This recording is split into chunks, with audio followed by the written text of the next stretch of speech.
அரசியலில் வென்று சட்டத்தின் வழியாக ஜனநாயகத்தின் வழியாக ஆட்சியின் மூலமாக மாற்றங்களை கொண்டு வர முடியும்.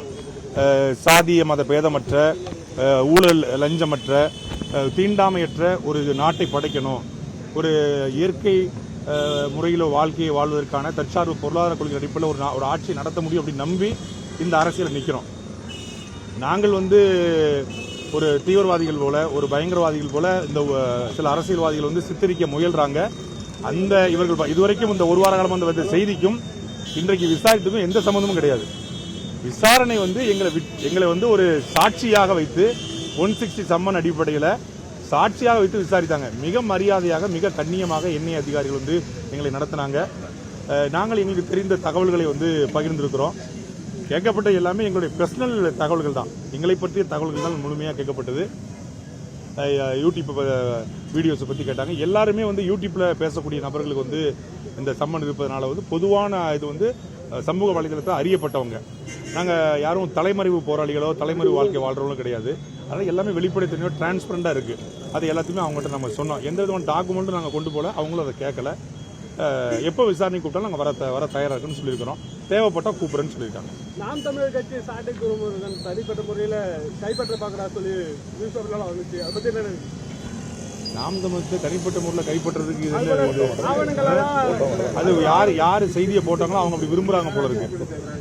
நான் ஒரு சாதாரண குடும்ப பின்னணியில் இருந்து அந்த சீமான் அவர்கள் அரசியலில் ஈர்க்கப்பட்டு ஒரு சாதாரண ஒரு இளைஞர் பாசறை செயலர் அப்புறம் பேச்சாளராகி அப்புறம் மாநில இளைஞர் பாசராகி கொள்கை உறுப்பு செயலராகி அந்த சீமானுடைய தளபதிகளை லட்சக்கணக்கான தளபதிகளை நானும் ஒருத்தன் உயிராக நேசித்து இந்த கட்சியை நிற்கிறோம். இந்த கட்சி என்பது எங்களுடைய குடும்பம். இந்த கட்சியை சிதைப்பதற்கு யார் நினைத்தாலும் அது பொங்கி எழக்கூடிய ஒரு சாதாரண தம்பி நான்.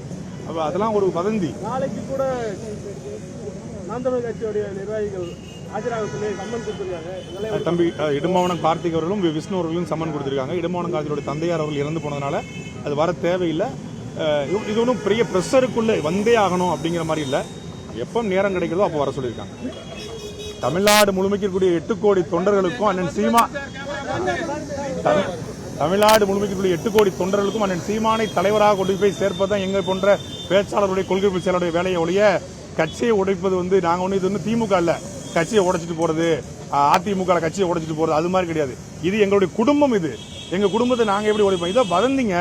அதாவது என்ஐஏ விசாரணைக்கு வந்ததுனால எப்படி ராமஜியம் கொலை வழக்கில் ஒரு 1200 பேரை விசாரிச்சாங்களோ, எப்படி ராஜீவ்காந்தி கொலை வழக்கில் முதலமைச்சர் கருணாநிதி அவர்களை விசாரித்தார்களோ, அதே போல இந்த வழக்கில் எங்களையும் விசாரிக்காங்க. இன்னும் ஒரு 500 பேர் கூட அவங்க விசாரிக்கலாம்.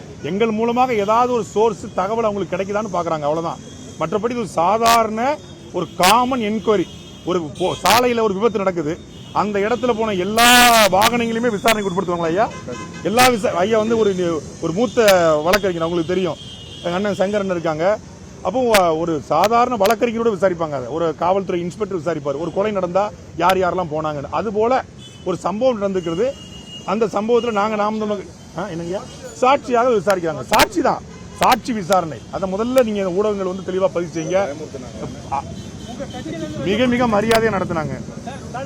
தமிழ்நாடு காவல்துறையை விட மரியாதையா நடத்தினாங்க. போதுமா?